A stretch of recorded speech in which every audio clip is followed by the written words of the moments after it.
before I go into the C6, I have a short video for you guys to watch so you guys get kind of a foundation for what I do. Unfortunately, I'm not a singer or a rapper, so I'm going to let the video do my work for me.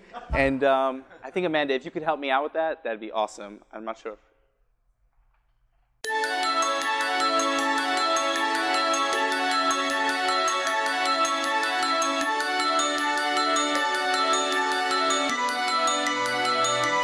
One day more, another day, another destiny, this never-ending road to Calvary.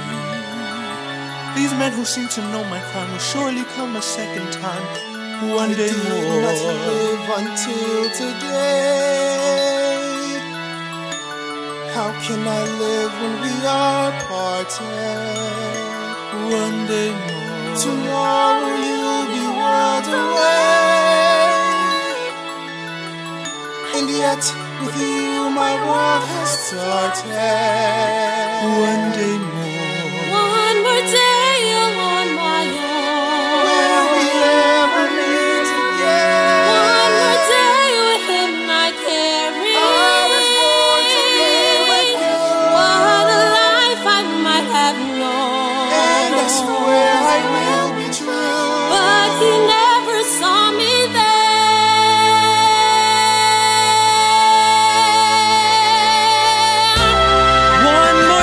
Before the storm, where she goes, at the barricades of freedom, shall I join my brother? as our ranks begin to fall. Do I stay? Do I die? Will you take your place with me? The time is now. The day is here. One more day to revolution. It in the bud. We'll be ready for those schoolboys. They will wet themselves with blood. Watch them run amok, catch them and fall. Never let your luck when there's a free for all. Here a little tip, there a little touch. Most of them are gone, so they won't miss much. One day to a new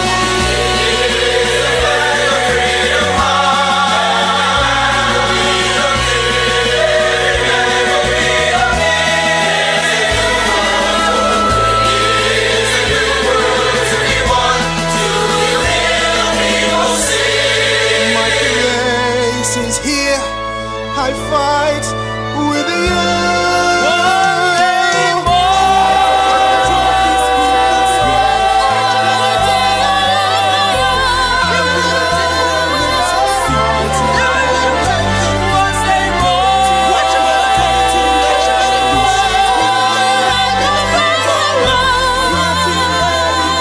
Tomorrow will be far away. Tomorrow is the judgment day. Tomorrow will discover what our God in heaven has in store. One more dawn, one more day, one day more.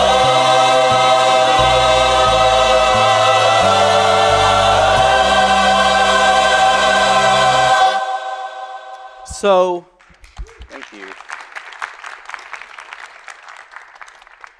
So to tell you a little bit about the students in this video, they are from Brooklyn, New York, and they actually come from a neighborhood called Bushwick, Brooklyn. And the thing about Bushwick, I can tell you the demographics or the specifics, or you can use your imagination, as this is the same story that any inner city community has across our country.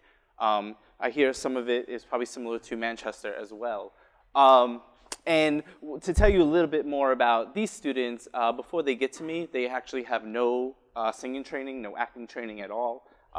So the first moment they experience any type of performance is basically probably on our first class with them. And so to tell you a little bit more about the work I've done, so I've been teaching and directing for about 15 years. In New York City, I worked a little bit in Los Angeles, and currently I work for the leadership program, which is based in New York City, and this is where these students belong, so they're part of the leadership program now, and I'm a musical theater director for this program, and what I've come to realize is that there are 6 principles that make someone a great actor. What I've also realized in that time, there are 6 principles that make someone a great person. And these students, by the end of this, they've not only developed into actors, which I think some of them are great actors, but they have all developed into great people. Now, whenever I start my classes, I tell my students, one of two things are going to happen to you. One, either you're going to be a great actor by the end of this, or two, you're going to be a great person. But my prediction is always they actually become both. And this process is called C6. 6 principles of becoming a more effective actor. Cross that out, and this is my cue, right? Or anything. And so now I want to just break down for you guys how this relates, the 6 principles, how they relate on stage. So we all begin the 6 principles in the rehearsal process. Rehearsal, rehear Sal, which is the art of playing on stage. Rehearsal is the place where actors, and I know we have a lot of actors in the audience today and performers, rehearsal is the place where you get to play on stage. It is really the foundation for all great performances. And so our 6 principles actually begin in the rehearsal process where we get to actually play. So I'm going to begin with our first C, C1, which is choice. Now, choice is the building block which all great roles are developed on. They are the place where the actor gets to make a decision on stage and start creating the role that they're going to ultimately perform on stage. Now, the thing about choices is not you just make one choice and bam, I'm done. Every moment on stage, even this performance that I'm doing right now, every moment on stage is a series of decisions that I need to make. And so that can become very scary for actors because they're so scared to make those decisions, which is why C2 comes into it. C2 is courage. We must give ourselves as performers. And this could be performing on stage, but I tell you, this goes way beyond the stage. This can go to the football field. This can even go to a boardroom meeting. You need to have the courage to make choices and to make decisions. Give yourself permission to be free. I often tell my actors that there's only one thing that you can do wrong on stage, and that is not to make any choice at all. Not to be neither here nor there. You're just doing nothing. Our time as performers on stage is so valuable, so I always ask them, how are you going to use this? How are you going to use choice? How are you going to have the courage to make choices on stage, to develop, to get to your goal? And then we have our C3, which is character, right? So that's pretty common. You hear characters on stage. But characters really are just based on the series of choices that you have made. And the great thing about the essence of C3, which is character, is at any moment, you get to step back from your character and say, hey, is this the direction I want this character to go in? Or your director gets to look at you and say, hey, is this the direction I want your character to go in? And if it is, great. And if it's not, you get to dive back into yourself, make some new choices for the stage process, and you guys get to begin to transform the character on stage at any point during the rehearsal process.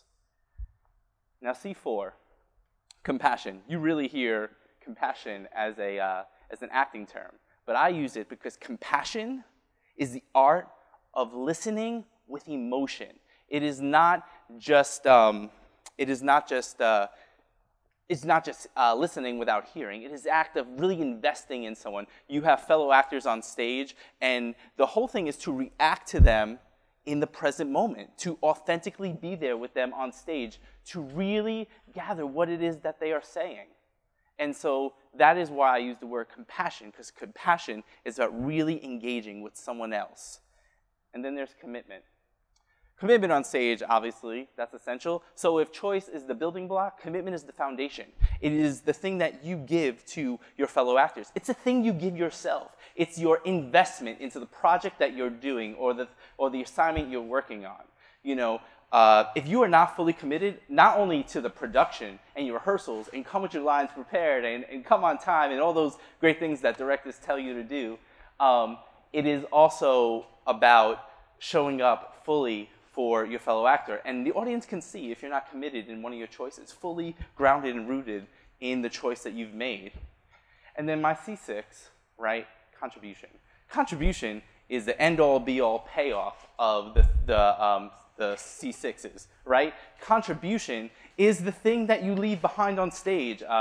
You know, there's a saying, oh, I left that performance on stage. That's exactly what contribution is. It is what the audience takes away from your performance. It is what your fellow actors will say. Often we hear, you know, you'll ask an actor, how was that performance for you? How did that work out? And they're like, oh, it was good, except, you know, so-and-so wasn't really giving me what I needed to react off of.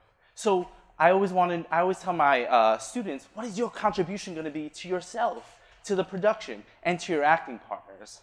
Now, I really want to look at this because that's how it relates on stage. And now I want to show you how this actually relates in life. And so I came up with the term rehearsal. Now, there's a story behind this, right? When I was a little tyke in community theater back in suburban Long Island, I had a director. His name was Sal. And he always used to say, rehearsal is to rehear Sal. And I used to think, really? How is I mean, I was little and gullible, and but I always, every time I hear the word rehearsal, I always think of that. I'm like, rehearsal, well, does it really? So I went in and I investigated where that word comes from, how is it broken down, and I actually have never found a great reasoning for it. So I've come up with this, rehearsal, and so because rehearsal, because as this relates to life, life is a stage. Who has heard that before? Life is a stage, right? So then, if life is a stage, we must rehearsal for it. And so that's why I've come up with rehearsal. Really listening to the director inside of you, to the playwright inside of you, really following your inner guide, your gut, to what you want to do. And so then those six principles apply to your life. And so let's look at it. So yes, rehearsal, the art of playing in life. And C1, choice. Again, you are your own playwright. You are your own director. You, at any moment, get to change the lines on the script. Scrap that. Write a new line. Write a new script. You get to determine your life. Right now, in this moment, I get to choose again. So you have probably had decisions or choices that you've made that you're not very proud of. I have as well. But every moment is a new moment. Every moment, just like on stage, moment to moment, we get to make new choices for ourselves to be a better person, whatever that means for us.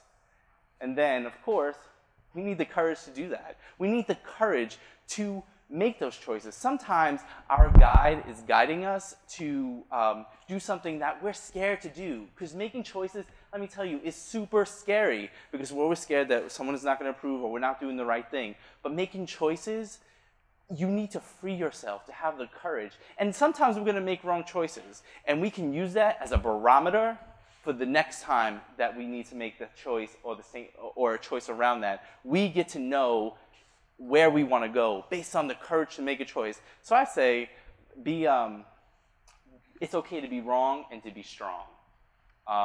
And so again, character is basically a series of choices that we've made. And so again, like on stage, you get to look at the person you've become, the person you are. So I'm this character. Do I like what I see? And if I do, rock on. That's awesome. And if you don't like what you see, or you don't think that the rest of the world is really feeding off of the character you've become, at any moment you get to start transforming it by making new choices. Because choice, again, is the building block. And so then we have compassion. Now this one I have learned in my 30s now, and this one stands out to me now because, you know, lots of times when we're in our teens and we're in our 20s, it's really about us. And so these last three of the C's are kind of external. And so compassion is about really giving yourself to someone, really authentically hearing them and listening to them and being present for them, not just yeah, or thinking about the moment, oh, I'm going to say this when they're shut up and they're done, right? It's really about that moment. Like, what are you saying? Because on stage, that's the same thing. I can't just, oh yeah, what's my cue line? What's my cue line? Ah, there it is. That's fake. And so compassion is about really giving yourself to someone else emotionally. Be vulnerable. It's okay to be vulnerable. And then commitment, which is one I use the most for my students because, you know, always got to get them there on time in rehearsal. But commitment is about really showing up, investing in the thing you say you're going to do. Don't do something and just do it halfway. We call it marking it on stage. Well, don't mark it in life. Don't do something just because. Do something fully. I always say that the commitment is the gift you kind of give yourself to do this. Whether it's being on stage or sweeping the floor, you be the best floor sweeper ever. And then C6, contribution. And now, this is my favorite one because this is the one I always think of every day. This is, again, the big payoff.